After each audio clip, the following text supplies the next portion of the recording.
musisao 2027 baraka itakuja ya pesa na chakula. Mlima nyinyi ndo tunategemea, kwa sababu nyinyi ndo kura yenu inasemanga nani atakuwa president hii Kenya. Nyinyi ndo mnapiganga kura kwa wingi kuliko hizi kabila zingine. Kwa hivyo tutaanza na nyinyi, mkisao Ruto atarudi hapo tena. Na in case 2027 kama serikali itapita na mimi sitakuwa opposition tena. Nataka niwachanue mapema ili mpige kura venye inafaa. Kwa majina ni hawa. Na tumeona watu wawili watatu wanauliza ati mbona Wakenya wenye wako Uganda, mbona Wakenya wenye wako UG wanapewa chance kuvote huko. Kwa wenye wameenda shule wanajua, ndio wewe uanze kupiga kura kwa nchi yote yenye huko, lazima uko umezaliwa hapo. Kwa hiyo country kama citizen wapo, uko umeregister huko, na kuna hiyo ingine inaitwa dual citizenship.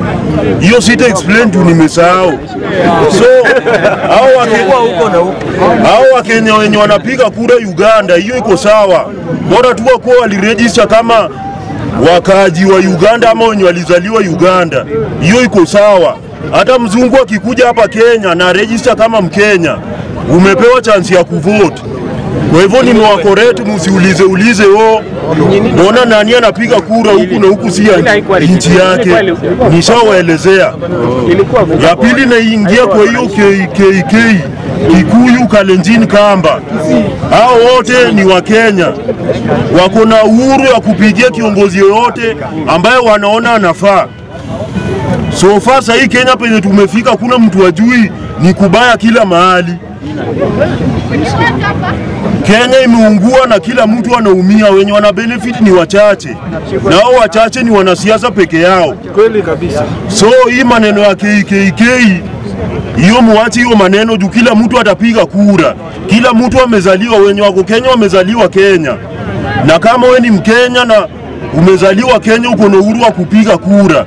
2027 tupeleke viongozi ambao hawafai nyumbani. Tumeumia ya kutosha, tumedanganywa ya kutosha, tumetengewa ya kutosha, tumeuliwa tukawekwa kwa gunia ya kutosha, tumekoniwa ya kutosha.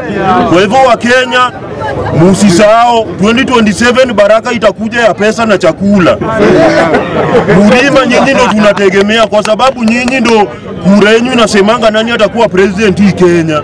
Nyinyi ndo mnapiganga kura kwa wingi kuliko hizi kabila zingine. Kwa hivyo tutaanza na nyinyi, mkisao Ruto atarudi hapo tena.